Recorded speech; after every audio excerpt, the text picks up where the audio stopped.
नमस्कार, कैसा रहा आज का मार्केट? आज अगर फाइनेंस ने लीड किया, मार्केट गिरा, लेकिन फाइनेंस की कंपनियां अच्छी खासी लीड करती हुई हमें नजर आई। और इसमें कहीं ना कहीं देखा जाए तो फाइनेंस के सेक्टर अच्छे खासे लीड करते हुए देखते हैं। अगर फाइनेंस में देखा जाए तो सबसे ज़्यादा अगर लीड किसी ने किया है तो बजाज फाइनेंस। और बजाज फाइनेंस के साथ साथ चोलामंडलम फाइनेंस, श्रीराम फाइनेंस और महिंद्रा एंड महिंद्रा फाइनेंस ने लीड किया है।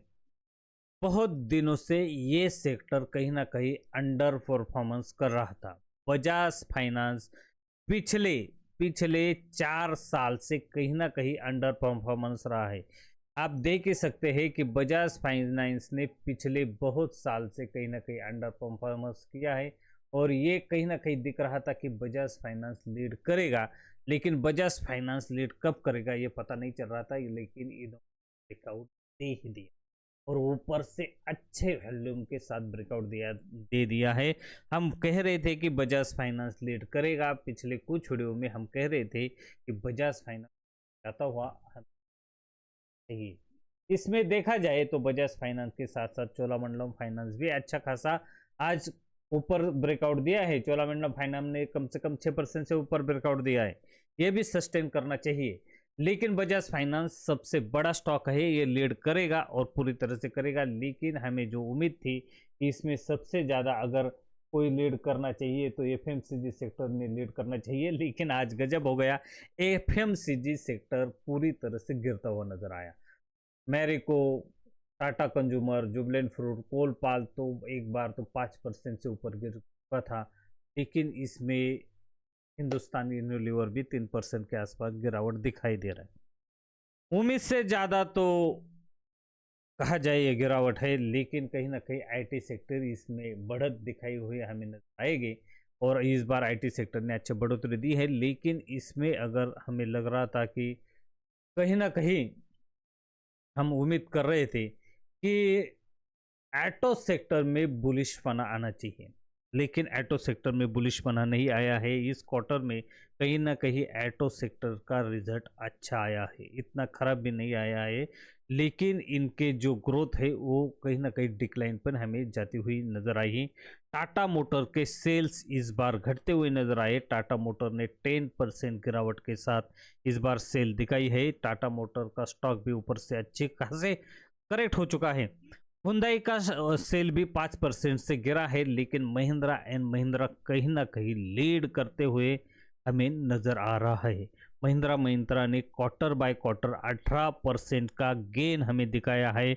मारुति ने भी 4% का गेन इस बार दिखाया है। लेकिन टोयोटा ने 13% के गेन के साथ आगे बढ़ रहा है।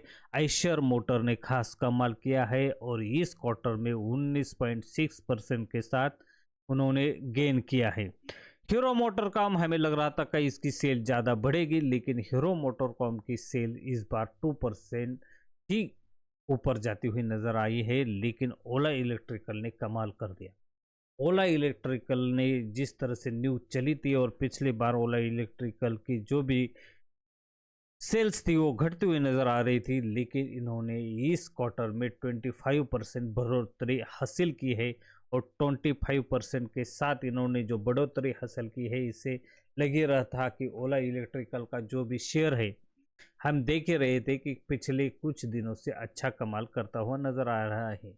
तो ये रही आज की बात, आज की खबर। और मार्केट अब तो गिरता हुआ नजर आ रहा है, क्योंकि डोनाल्ड ट्रंप पूरी तरह छाते हुए नजर आ रहे हैं। डोनाल्ड ट्रंप ने कनाडा और चाइना पे जो टैरिफ लगाया, उससे कहीं ना कहीं ये लग रहा है कि कहीं ना कहीं डोनाल्ड ट्रंप हम पर भी टैरिफ ना लगा दे। हम पर भी अगर टैरिफ लगाते हैं तो फार्मा सेक्टर और आईटी सेक्टर गिर सकते हैं। लेकिन फार्मा सेक्टर आज नहीं चलेगी, लेकिन आईटी सेक्टर ने अच्छा गेन दिखाया है। लेकिन हमारा अमेरिका के साथ जो ट्रेड है वो 2% के आसपास ही है। अमेरिका का ट्रेड हमारे साथ, तो इससे लग ही नहीं रहा कि ज़्यादा कुछ हो सकता है। लेकिन जब भी डोनाल्ड ट्रंप मैदान में आते हैं तो भाई डोनाल्ड ट्रंप के सिवा और कुछ भी चलना नामुमकिन हो जाता है। इसका कहीं ना कहीं डर हमारे मार्केट पे नज़र आएगा, पूरी तरह से नज़र आएगा। आने वाला ये साल और कुछ दिन अभी तक कुछ खास नज़र नहीं आएंगे, लेकिन मार्केट जब भी चलेगा तो पूरा सेक्टर चलेगा, लेकिन इस सेक्टर के कुछ ऐसे स्टॉक है वो खास चलते हुए नज़र आएंगे। इस बजट में भले ही कुछ खास नज़र ना आया हो मार्केट के लिए, लेकिन मिडिल क्लास के लिए अच्छा बजट है और मिडिल क्लास ही इस सेक्टर को और कहीं ना कहीं एफएमसीजी सेक्टर और फाइनेंस सेक्टर को मेन लीड करते हैं। अब आगे देखना पड़ेगा कि और क्या क्या बदलाव होते हैं और सरकार किस तरह से बदलाव करती है। क्या बजट के बाद अब आने वाला जो मेन है सेक्टर ये है कि आरबीआई क्या रेट घटाती है। अगर आरबीआई रेट घटाती है तो ये बैंकों के लिए अच्छा रहेगा। ये वीडियो अच्छा लगा तो लाइक करें, शेयर करें और आने वाली वीडियो बाय बाय।